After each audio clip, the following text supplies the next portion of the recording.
I would like to describe a field in which little has been done, but in which an enormous amount can be done. This field is not quite the same as the others in that it will tell us little of fundamental physics, but it will tell us much about the strange phenomena that occur just below our perception. In contrast to the natural philosophers of the past, the scientists of this field delve into the recesses of nature and show how she works in her hiding places. Their quest is to understand and create the imperceptible. After all, there is plenty of room at the bottom. Hello and welcome to the Materialism Podcast, an exploration of the past, present, and future of material science.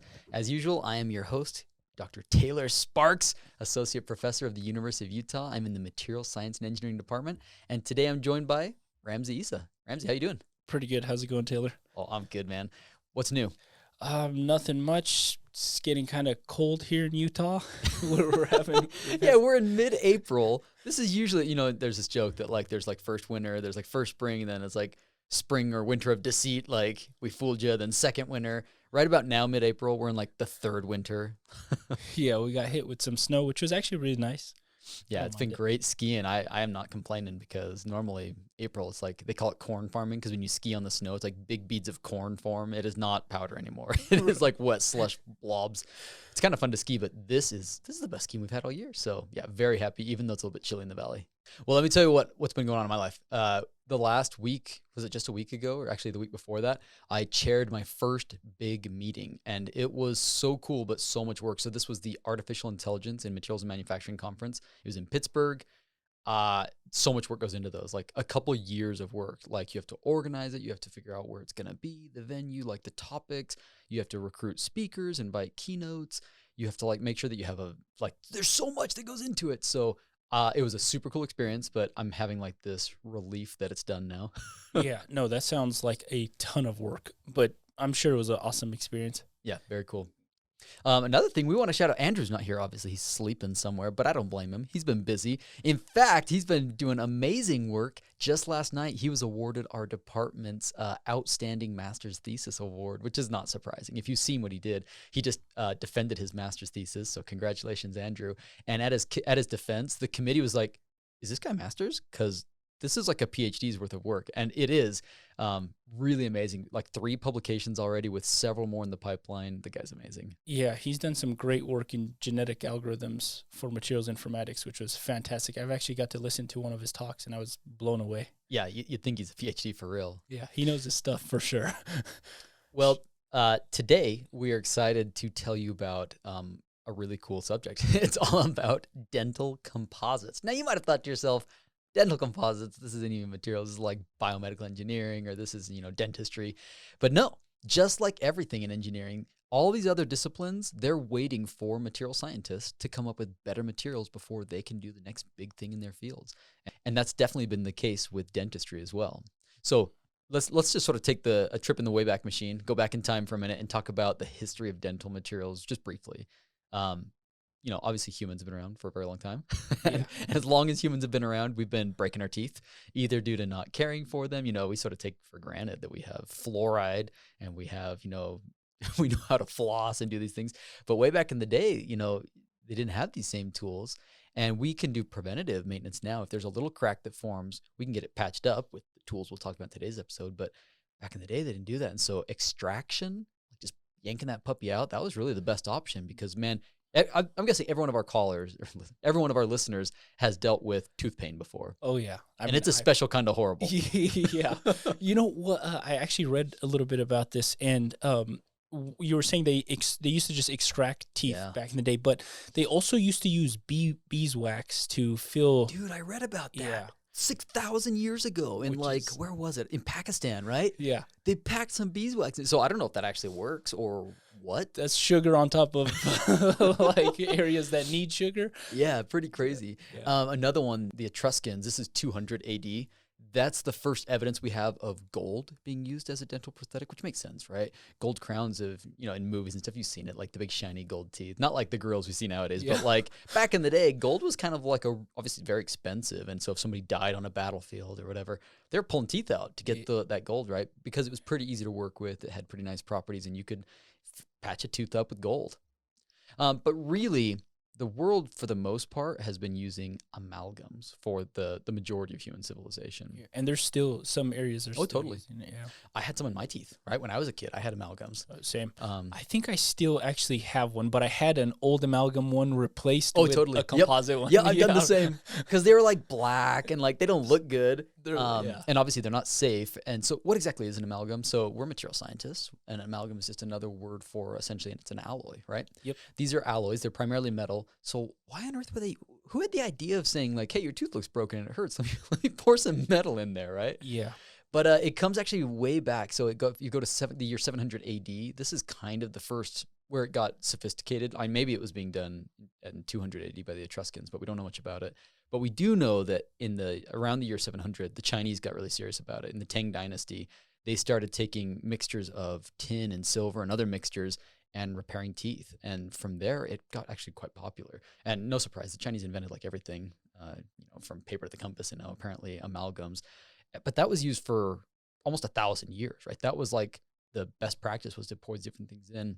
You know, the interesting way they make them is they have like a powdered metal and mix it with, I guess, liquid mercury. Yeah. Which is kind of nuts, right? You think your dentist is like sitting there mixing liquid mercury with some. Isn't that crazy? Yeah. And mercury's, there's other things like, tin and a few other things kind of have similar behavior, but mercury's it makes these things really easy to work with, because you're not going to like have a little crucible full of molten metal and pour that into someone's mouth, right? Yeah. That's not going to work. Right. So you have to get something that allows it to not quite melt, but become workable. And there's certain alloys that form that greatly, maybe it's a eutectic, right, that lowers the melting point, but it softens it up quite a bit. Adding a little bit of gallium to aluminum locks, right? Maybe you've seen that video on YouTube. They do the same thing. You touch it with a little bit of liquid gallium as it forms an alloy with the aluminum lock. Or maybe it was titanium, but in any case, with the other metal, it becomes soft and kind of like putty, right? So that's essentially what these dentists were doing by mixing a bit of mercury. Now, nowadays, the year is 2022, and we think about mercury and we're like, hold on a minute.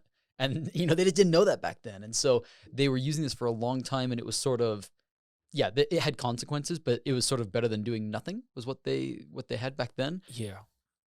That said, it really took off modern amalgams, right, where you're mixing, tin and silver, a little bit of mercury, different materials can be added into them. It's really like the 1800s where it kind of goes nuts. You have this French dentist, Auguste Tavot, I don't know if I'm getting that name right, but he really blew this off. Like, just like did a great job with it, and people started realizing, wow, there's really a lot of potential benefit here. You can start actually fixing teeth in pretty major ways. But what's wild is Edward Crecour and his nephew Moses, right? So the Crecour company, right? These guys were I think they were from England. They learn about this technique that is getting originated in France, and they're like, well, dang, this is awesome. Let's go to the United States. So they come to the United States, 1833. They land in New York, and they start using these amalgams to fix dental patients' teeth. And they go absolutely crazy. In just 12 weeks, they earned over $1.6 million in today's earnings. Like, they were just like pulling it in, dude. Because back then, this was unheard of how much money they were pulling in. Absolutely wild. But get this, by 1835, so a couple years after they'd been there, the two of them already had arrest warrants because so many people that they had fixed their teeth for were complaining about the really crappy, shoddy dentistry where they were not doing a good job, or there was mercury poisoning, like all these issues. So it's so great. These two, they did all this. I read this article. It says by the time that they left, after just this very short period of time, they had, by most estimates, treated half of the adults in New York. Half of the adults in New York, they had put fillings in the teeth of half the people. So this was like a craze. Like, imagine when, like, maybe you can remember when, like, I don't know, the Beatles came around. Yeah, right? You had this thing that everybody dealt with.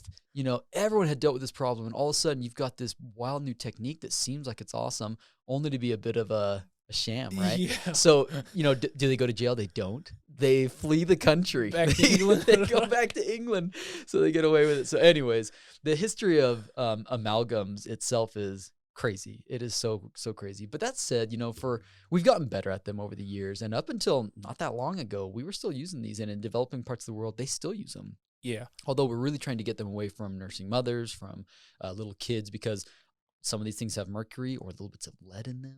Over the years, they've used some kind of nasty stuff that you don't want in your mouth. And so it would be great to get away from that. And how do we do that? What is away from that? Like, what else do you use? If not bits of metal, what do you use? Dental composites come into play in about the 1960s, where this researcher, I think at NIST at the time, developed a highly viscous monomer resin called BizGMA. BizGMA is just a high molecular weight polymer that had a very rigid backbone structure.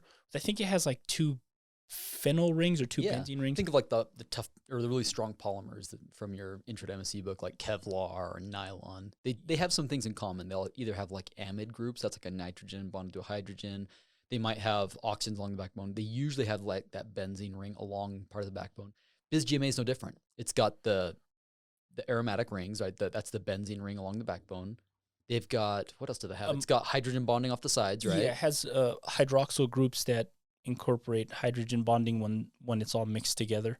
You also have a methacrylate group, which is highly reactive.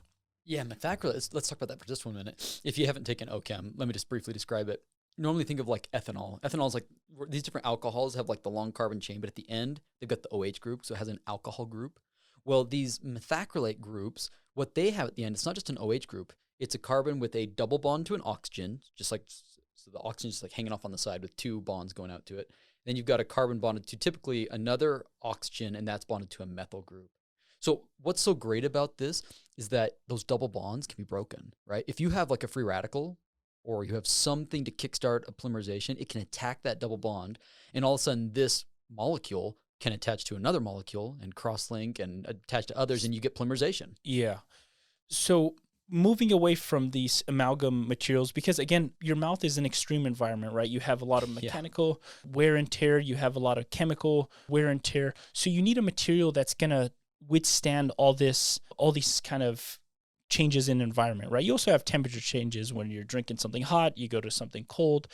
So you have all these changes in your mouth going on, and you need a material that's going to be chemically and mechanically stable. So we're trying to move away from amalgams.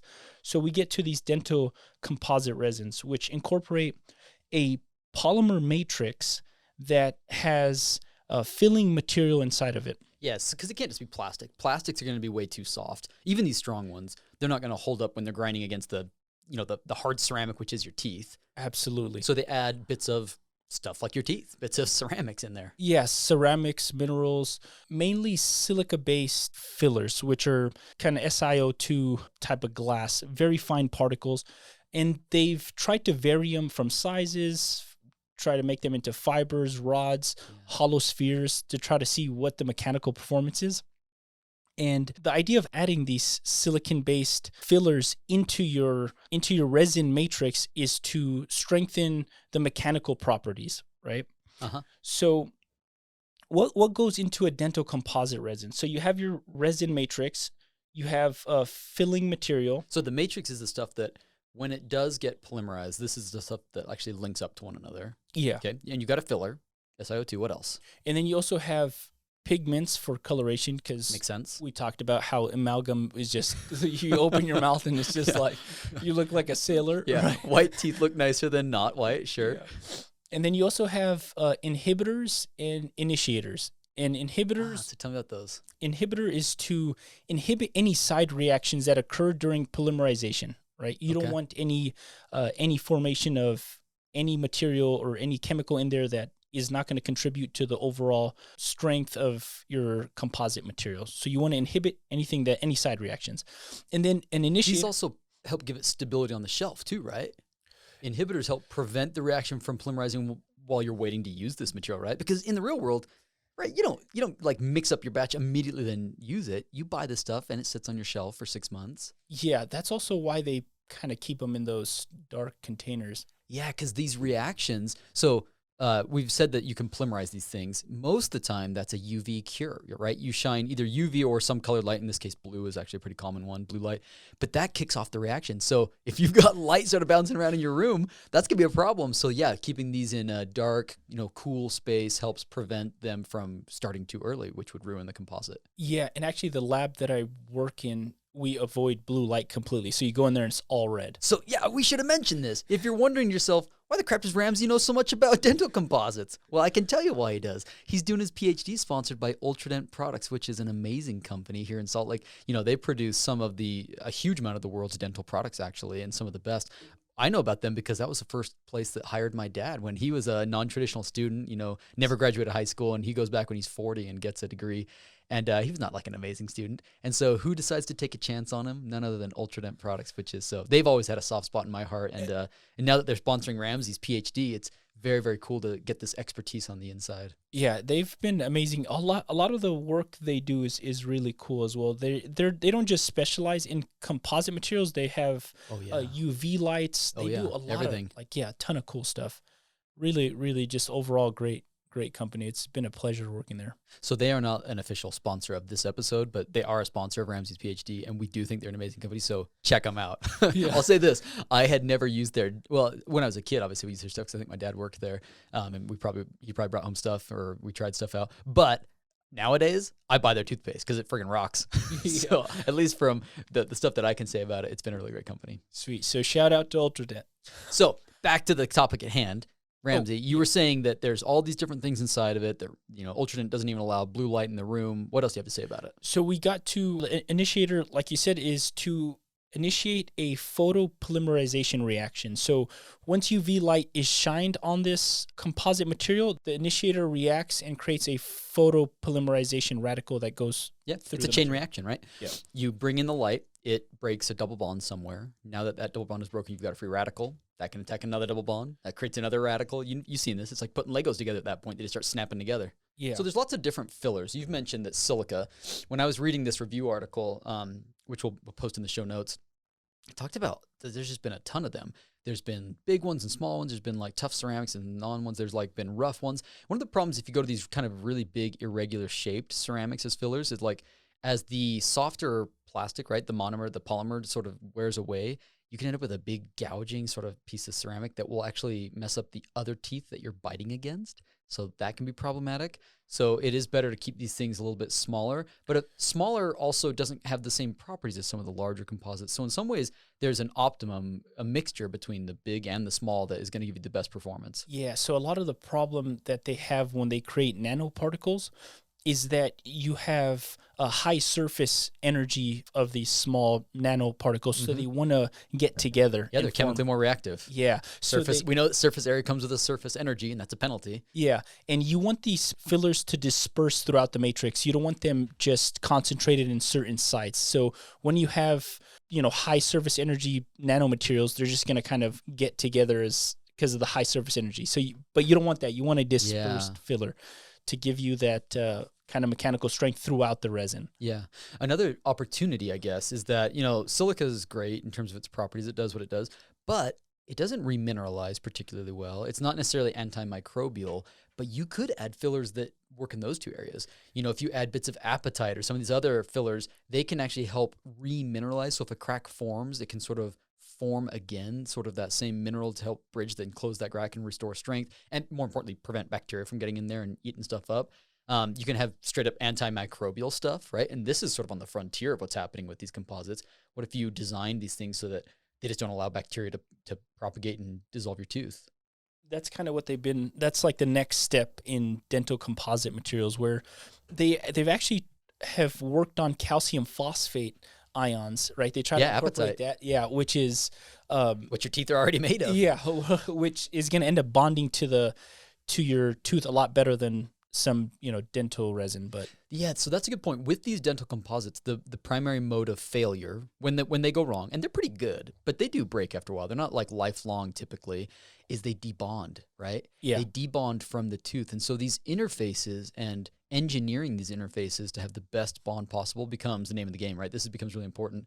So how do they do that? What have they done to sort of improve that bond between tooth and dental resin composite? So like Taylor was saying, the main mechanism of failure is either debonding from the tooth and the resin or the filler from the resin. Oh, interesting. Okay. So you've got your filler particles, and if you're worried about them debonding, how do you make them bond a little bit better? You can treat them somehow, I assume? Yeah, they do a surface treatment with silane molecules. Oh, okay. Yeah, so the silane molecule has a organic and inorganic component to each side of it.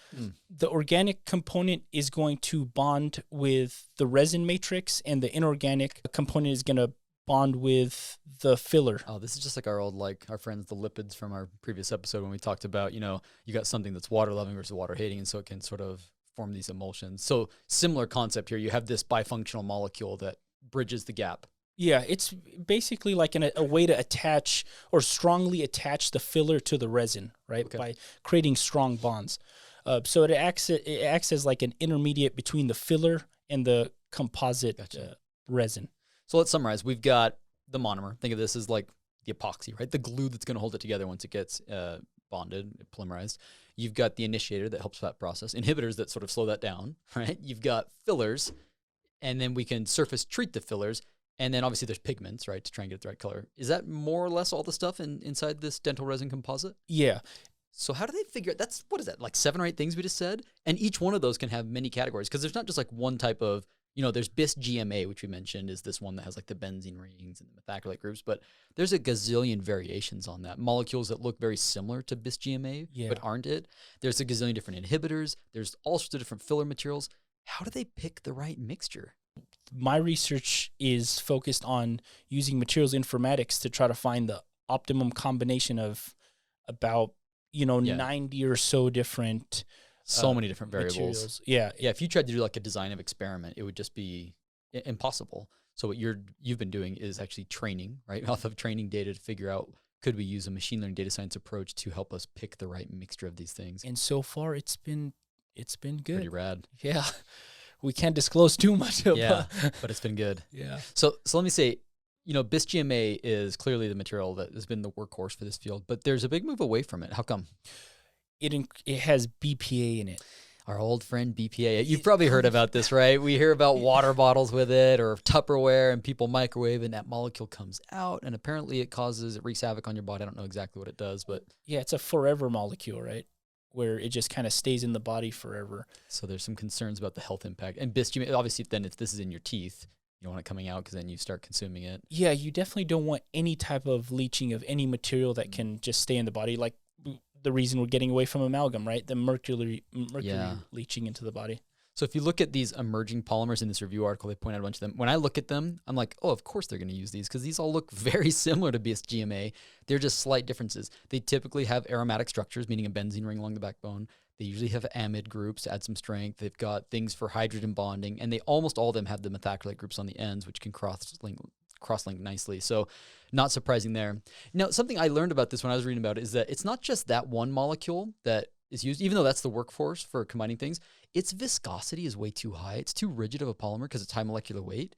So they actually mix it with a comonomer, which is typically a much smaller molecule, something like, and they have these crazy names like TEG-DMA or whatever, but like these are just smaller molecules that they lower the viscosity and make it more workable, because this is kind of an interesting thing. At least in your lab, you've talked about this. Like you can come up with a composition, but if the experts who know how to like mold this stuff into a tooth shape don't like the workability and how you can manipulate it, it's a non-starter. Yeah, handling is a big issue when it comes to dentistry. You want your dentist to be able to squeeze this out of a tube and then work it into your cavity. Yeah. So workability is a big one. Yeah, and a lot of times they choose based on workability, right? Like your dentist is working with this daily, so there can be two composite materials. If it's too sticky or too rigid or whatever, like even though one might have a better performance for the tooth in the long run, the dentist, doesn't want to spend an hour trying to get it just right because time is money for them. Plus, there's a trade-off, right? Yeah. Plus, you'll be back in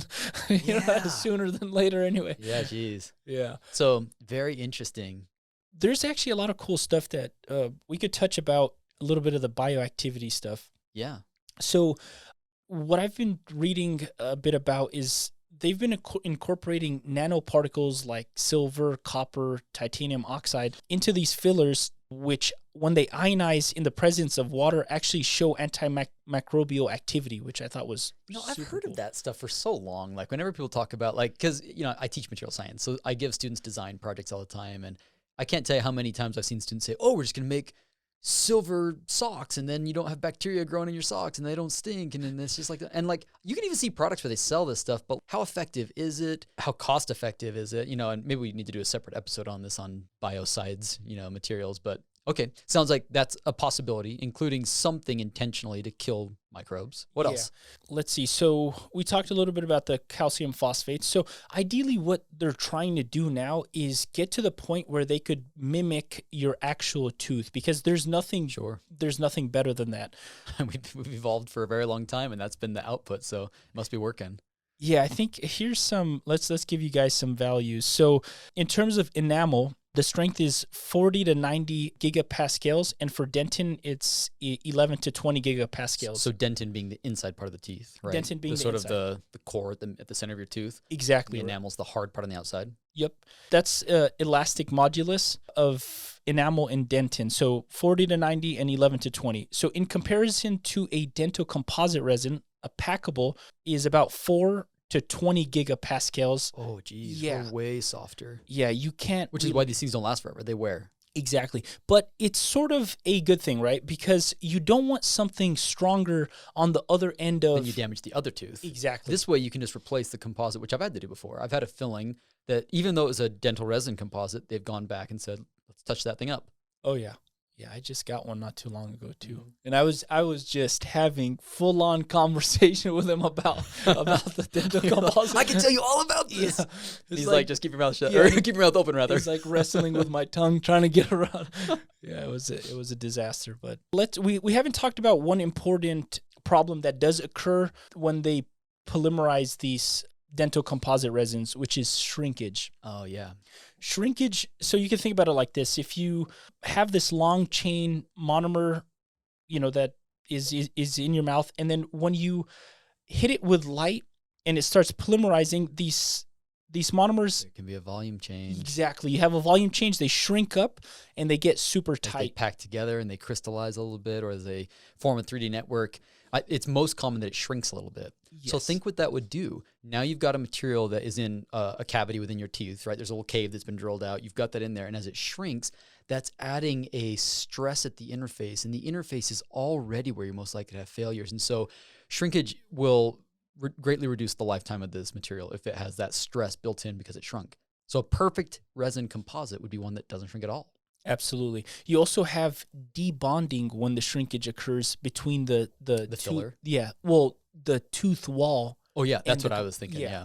Which is, but I suppose the filler as well, it might also debond. Yeah, and you in those areas where there's debonding between the surface of the cavity and your resin, you actually have microbial buildup because now there's just void. Sure, yeah, that makes sense. Yeah.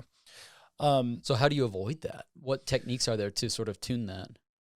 Just try to find, I think, as far as I know, a composite that has minimal shrinkage. And you have a lot of variables to control for. You've got the main workhorse molecule, what used to be bis-GMA, but now is all these other things. But you have the comonomer, right? The smaller one that modifies its viscosity.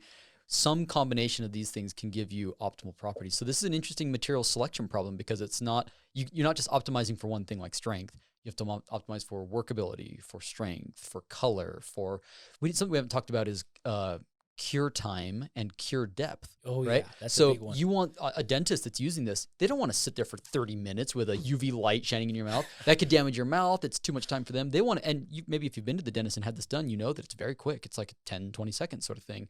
Very quick. But it also depends on how thick. Sometimes if you had like a really deep filling where they need to cure the entire thing, they can't do it in one shot because the cure depth, the monomer and the filler and all that absorbs the light. And so they have to put a little bit in, cure it, a little more in, cure it. There's all this process that you don't think about, but it's a material consideration that you have to sort of consider. That's also why it's kind of problematic to have highly viscous monomers in there, right? It absorbs too much? Yeah, well, the depth of cure, you can't get to the bottom of that. So it's nice to have a dilutant monomer, like you said, tegma, that allows for like those photo propagation through the resin matrix, which is nuts when you think about it. Way, way cool. So anything else we haven't covered? Let's see. I think so far we kind of touched base on everything. We talked a little bit about the toxicity of these various cavity filling materials. Like mercury was a problem with amalgam. BPA is a problem with bis-GMA. So we're constantly trying to find a balance between a composite material or actually any material that can fill the void, fill these cavity voids in your teeth, but you have a lot of trade-offs, right, between strength, Shelf workability, life, shelf life, cost, manufacturability. Yeah, geez, there's so much to it. Yeah, but this is such a cool materials problem, right? Because you got to think about all these variations, and and your mouth is, again, this extreme environment that sees acids, bases, mechanical strain. Yeah. Cyclic loading. Yeah, right. So much. Yeah, for real, dude. Right.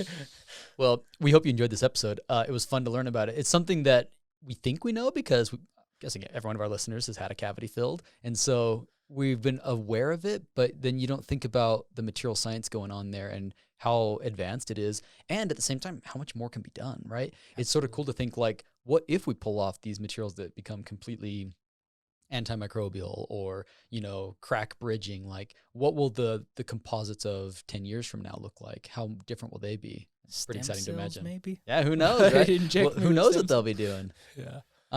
Okay, well, we hope you enjoyed it. Quick shout out to our sponsors. We, as always, are really grateful for the people that make the show possible. Today, we want to shout out to Elsevier in the journal Materials Today. Right, so Elsevier is a company, you've heard us talk about them. They have conferences, they have journals, they have websites, they have a community. They're a community builder in this space. I publish there. I'm actually a journal editor for an Elsevier journal, 2 of them actually. So they've done some great work.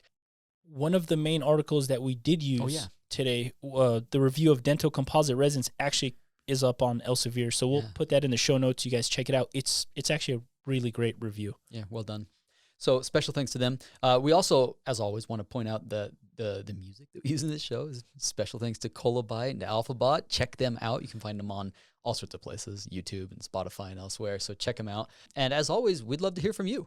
We get great suggestions. This was one that came from a listener actually a while back. So if you've got an idea for an episode, shoot us an email. You can find us at materialism.podcast@gmail.com. Obviously, we are most active on Instagram. We love the Insta. We're posting stories. You'll see Andrew's amazing artwork. You'll see random, I'll be honest, I'll post pictures of me skiing and whatnot in between episodes. Why not? Yeah, right. You can find us. It's the @Materialism Podcast handle on Instagram. I think that's it. Thank you guys for tuning in. It's always fun to do these episodes. We'll catch you guys next time.